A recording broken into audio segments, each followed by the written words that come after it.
वापस से एक अच्छी तेजी बनने की कोशिश हो रही थी, फिर से ये थोड़ा क्रूड ने मिडिल ईस्ट के तनाव ने ब्रेक लगा लिया। क्या समझे सर, क्या फिलहाल चिंता करने की बात है या निकल जाएंगे इससे भी आगे?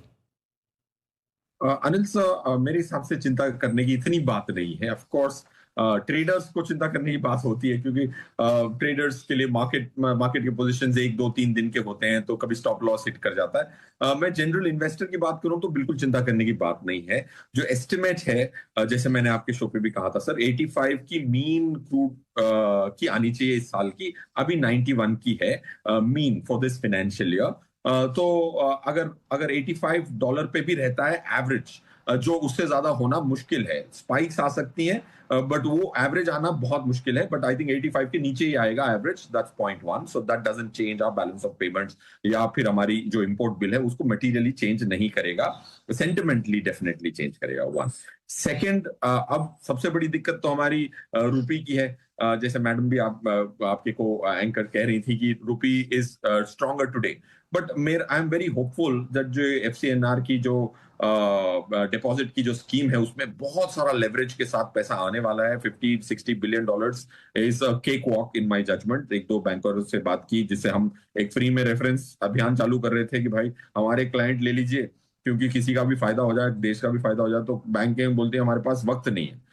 फ्री में रेफरेंस दे रही है दूसरी कंपनी, बट उनके पास वक्त नहीं है कि वो ले लें और एफसीएनआर करवा लें, क्योंकि उनके पास इतनी डिमांड है। So I think that will get offset is the point I was trying to get to Anil sir. ठीक बात है। तो ये आपके लिए बाजार का मूड माहौल। अब फ्लोज के लिहाज से भी एफआईएस की बिकवाली थोड़े कम होने के संकेत आए हैं। क्या लगता है सर, क्या शॉर्ट कवरिंग और उसके बाद खरीदारी, ये दो और स्टेप देखेंगे? यस अनिल सर, दोनों शॉर्ट कवरिंग होगी पहले। ऑफ कोर्स वापस वो 91% इंडेक्स फ्यूचर्स में शॉर्ट है, विच आई थिंक इज हाईएस्ट। 89 पे गए थे, कल वापस 91 पे आ गए। इंडेक्स फ्यूचर्स को वो शॉर्ट को कैरी कर पा रहे हैं। वो कैरी इसीलिए कर पा रहे हैं क्योंकि आपको रोल का बेनिफिट भी मिलता है, और शॉर्ट स्क्वीज आ नहीं रही है। शॉर्ट स्क्वीज आने के लिए लॉन्ग वाले को लेवरेज की लिमिट मिलनी चाहिए, जो नहीं है। शॉर्ट करना आसान है, लॉन्ग करने के लिए बहुत मुश्किल है आज इंडिया में। सो आई थिंक वो शॉर्ट स्क्वीज आ ही नहीं रही है। और अगर कोई भी शॉर्ट है और उसको रोल करता जाता है, तो हर महीने ब्याज तो आ ही जाता है उसको, in the form of a short roll का प्रीमियम उनको इनफ्लो मिलता है। So they are able to carry the short position for long periods of time, and benefit ब्याज तो मिलता ही है as you keep rolling Nifty. अगर समझो कि आज जुलाई से मैं अगस्त निफ्टी की शॉर्ट हूं, मैं रोल करता हूं, तो मुझे 90-100 रुपए मिल ही जाता है 4 हफ्तों का, which is almost like a 5-6% roll cost. 5.4% is the roll cost between July and August. If I'm short, मैं चलो साढ़े ब्याज तो मिल ही रहा है मेरी शॉर्ट पोजीशन का। So that's one. But second, रहा सवाल एफआई की इनफ्लो का, अगस्त और नवंबर की एमएससीआई की रिव्यू बहुत महत्वपूर्ण होगी हमारे लिए। इसमें कोई रीएलोकेशंस होती हैं, तो काफी अच्छा इनफ्लो भी आ सकता है, एटलीस्ट आउटफ्लो बंद हो सकता है। So I very keenly look at the August review and November review. 4 reviews होते हैं एमएससीआई के। ये 2 रिव्यूज इस कैलेंडर ईयर में होंगे, वो क्रूशल हैं। I am sure last time जब रिव्यू हुआ था, तो कोरिया अपने पीक पे था, ताइवान पीक पे था। कोरिया के दोनों स्टॉक्स जो 45% है कॉस्पी 11 में, वो भी पीक पे थे। अब वो पीक पे नहीं है। Reallocations will be something which can turn the tide for the FIs. बिल्कुल ठीक बात है। तो ये एफआईएस के नंबर थोड़े से बेहतर होने की आप उम्मीद कर सकते हैं। रिजल्ट सीजन अब तक कैसा देख रहे हैं आप? स्पेशली बैंक्स और आईटी, दो बड़े सेक्टर से रिजल्ट्स आए हैं। Yes Anil sir, long term के लिए बैंकिंग के रिजल्ट्स बहुत अच्छे हैं। ऑफ कोर्स उसका रिएक्शन काफी नेगेटिव रहा है, बिकॉज सब लोग निम पे जा रहे हैं। कॉर्पोरेट की लेंडिंग करते हो तो ऑफ कोर्स निम पे प्रेशर आता है, बट आई थिंक वो शॉर्ट टर्म मेजर है। रेट कट्स का जो बेनिफिट है वो अभी तक आया नहीं है। इन टर्म्स ऑफ प्रॉफिटेबिलिटी अच्छी है। दूसरे बिजनेसेस मतलब लाइक फी बिजनेस भी बहुत पोटेंशियल बहुत है banks may. So I think results of banking have been taken with a pinch of salt, but they're far better from a long-term standpoint. That's one headline I'm saying. Second चीज, अगर हम Nifty की earnings की बात करें, तो हमारा इस फाइनेंशियल ईयर में एस्टिमेट है 1220 रुपीज का। हमारा जो बेस हम कैलकुलेट करते हैं थोड़े एडजस्टमेंट्स के बाद, 1086 है। 1086 लास्ट फाइनेंशियल ईयर से लेके 1220 अगर हो जाता है, तो that's almost about 12.5% growth Nifty की अर्निंग्स हो सकती है। 9.5 लाख करोड़ का एक्चुअल प्रॉफिट रुपीज में कमाया है निफ्टी कंपनीज ने लास्ट ईयर। 9.5 लाख करोड़, 10 साल पहले वो 3.1 लाख करोड़ हुआ करता था। तो अर्निंग्स की ग्रोथ जो आई है 12.9% से 10 साल की अर्निंग्स ग्रोथ आई है, बट निफ्टी की प्राइस इंडेक्स सिर्फ 9.3% से बढ़ी है। So there is a headroom for some catch up for price with respect to long term earnings, and short term earnings I'm bullish, not for a trader but for an investor. जैसा कि Indian market में लोग बाग सोच रहे थे कि शुक्रवार के दिन जो ब्रेकआउट आया था वो कंटिन्यू होता हुआ नज़र आएगा और इंडियन मार्केट में अच्छी खासी तेज़ी दिखाई देगी, लेकिन ऐसा बिल्कुल भी देखने को नहीं मिला।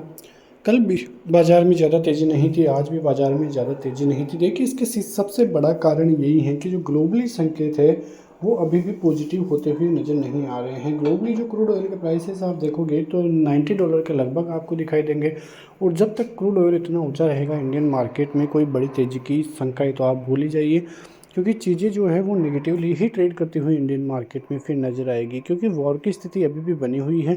ट्रम्प की बयानबाजी से कुछ भी ऐसा देखने को नहीं मिल रहा है जिसकी वजह से लगे कि कहीं ना कहीं इंडियन मार्केट में उससे तेज़ी भी देखने को मिलेगी। देखिए, पहले से बाज़ार अच्छा तो हुआ है, क्योंकि जिस प्रकार से नेगेटिव खबरें हैं वैसा इंडियन मार्केट में गिरावट देखने को नहीं मिली है, लेकिन फिर भी एक तरह से देखें तो इंडियन मार्केट के लिए चीज़ें जो है इतनी बेहतर देखने को नहीं मिली है। जो बैंकिंग सेक्टर है उसके नतीजे, HDFC बैंक को आपने देखा था कि कल किस प्रकार से गिरावट दिखाता हुआ नज़र आया था, और बैंक निफ्टी में गिरावट भी वहीं से देखने को मिली थी। बाज़ार 58,000 के नीचे आता हुआ नज़र आया है।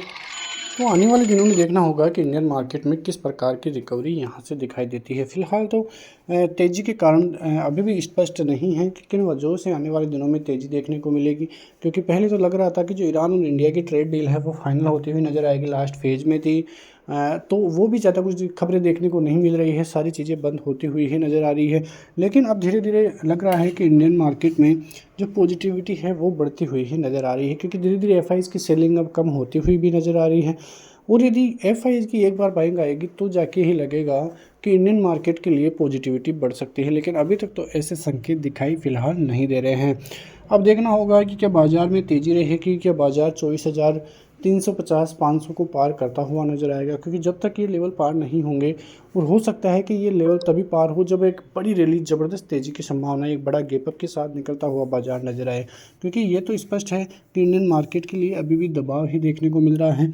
मानसून की स्थिति भी इतनी बेहतर नहीं है, कई जगहों पर बुआई भी नहीं हुई है, तो वो भी एक बड़ा कारण है इंडियन मार्केट के लिए थोड़ी बहुत नेगेटिविटी का।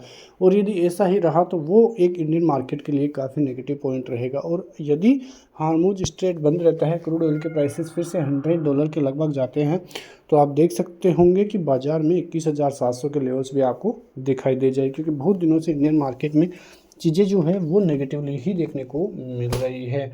मिलते हैं नेक्स्ट वीडियो में, तब तक के लिए जय हिंद, वंदे मातरम।